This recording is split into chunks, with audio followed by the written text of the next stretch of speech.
Merry meet everyone. So we have some more gods and goddesses to talk about, and we're going to go ahead and do the astrological events for February and do the rune of the month.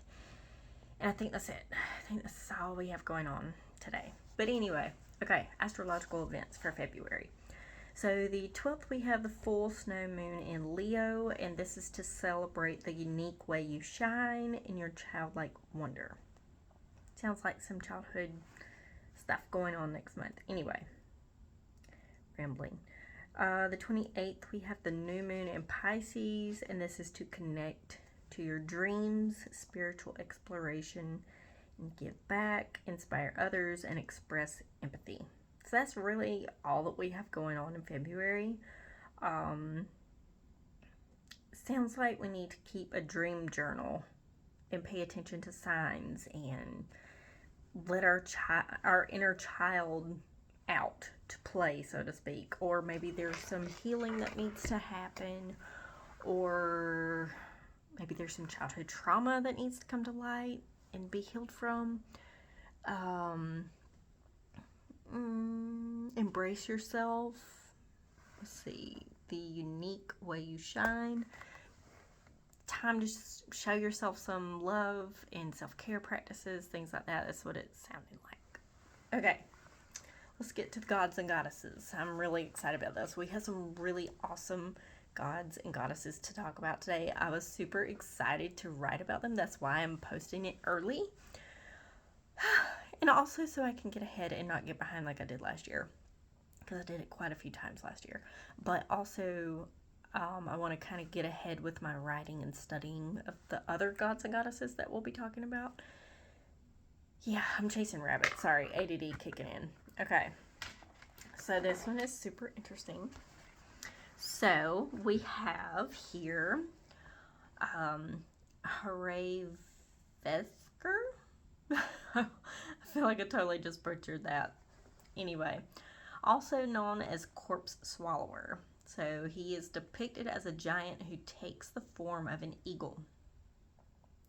Seated at the top of Yggdrasil, his wings stir the winds that sweep across the world. As a creature that influences the wind, Hraesuelg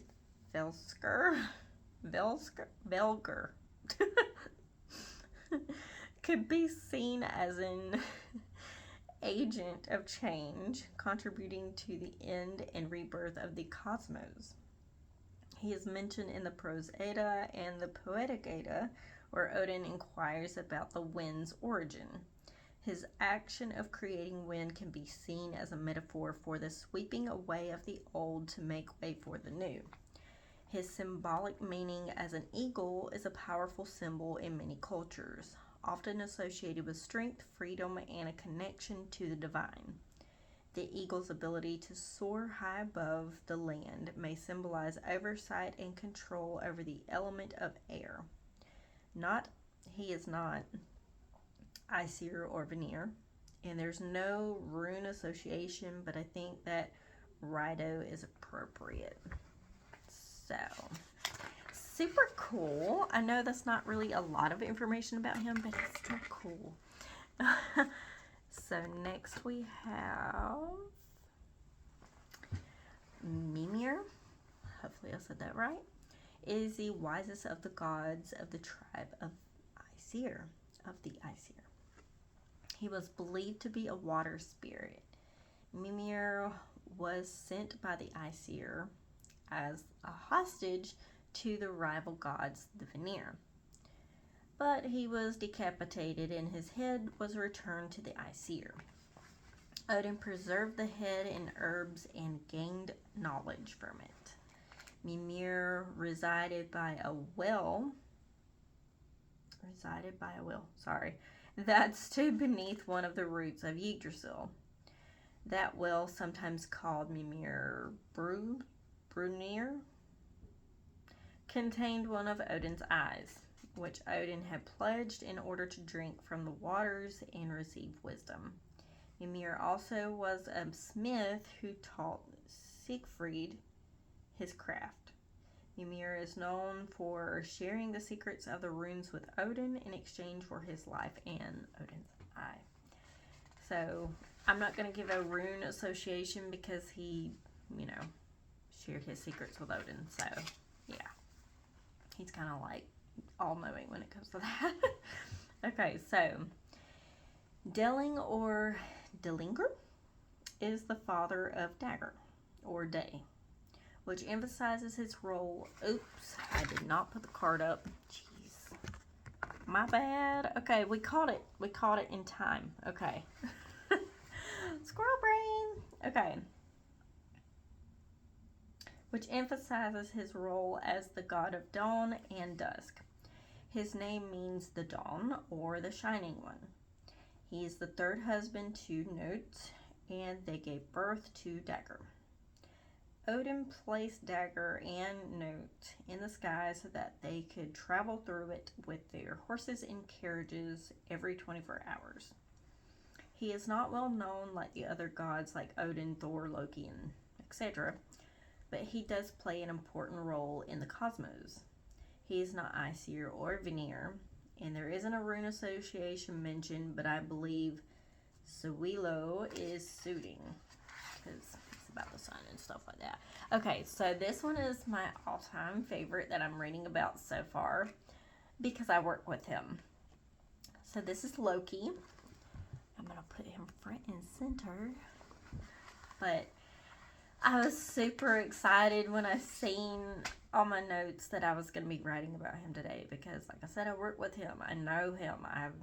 He's been with me for years, like ever since I was a kid. So this is a pretty big deal for me. And I wanted to write like 10 pages, but I was like, no, I have to give people, a little bit of information, then they can do their own research if they want to like work with one of these gods or goddesses. So I had to really calm myself down on this one. So anyway, Loki is a trickster god for his mischief and unpredictable nature. He is a shapeshifter and can change his gender at any time. He is known for his mastery of illusions to deceive his enemies or allies. Also has a silver tongue and can convince others to do his bidding. His father, a giant Farbadi, cruel striker, and his mother, a goddess, Love, yeah, or Now, which means needle. Loki had 3 children with the giantess Angerboda, or Anguish Boding. Yeah, getting tongue-tied over here, sorry.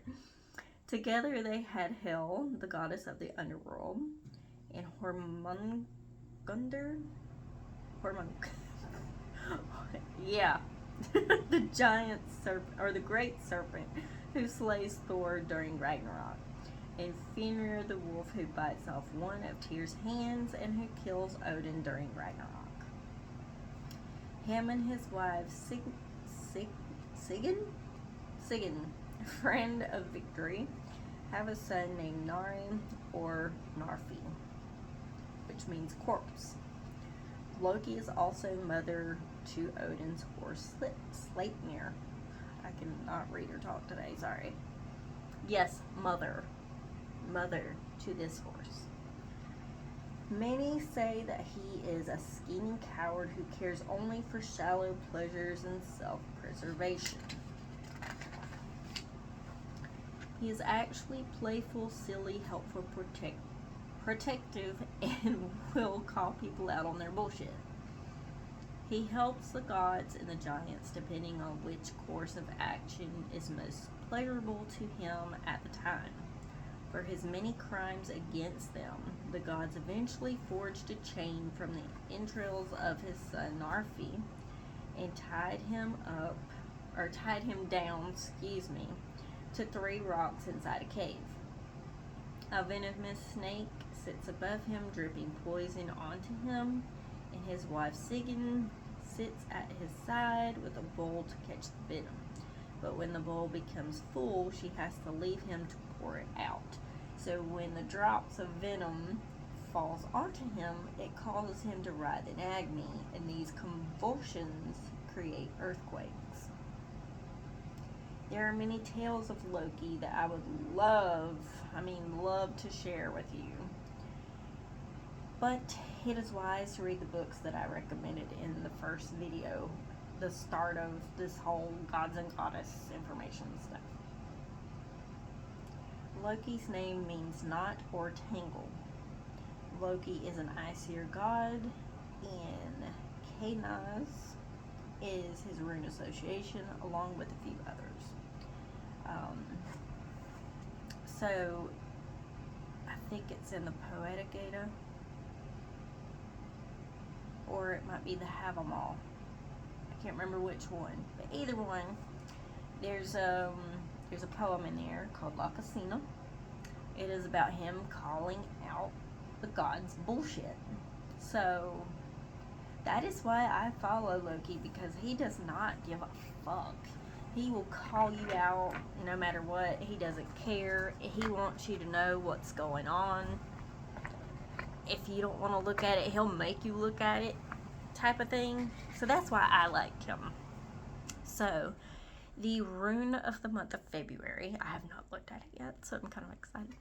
But we have gift, success, union, happiness, obligation, karma, and inner equilibrium. So this is a very good rune to show up. This is like gift and blessings and all the good happy feelings, which I'm glad it's for the month of February because my birthday is next month. So I really need that, okay? So thank you to the gods and goddesses. But that is all that I have for you in this video. I will see you guys. Let me look at my calendar here. I will see you guys on the 5th of February because I'm trying to get ahead. That way I don't get behind like I did last year. And do some studying, do my writing for the gods and goddess information. So that way you guys have what you're looking for on here. So I will see you then, and I hope you have a wonderful couple of weeks. And if you have any questions, comments, or concerns, please let me know. Please don't forget to like, share, and subscribe, and hit the notification bells for... Bells? Really, Emily? Notification bell for future videos. Blessed be.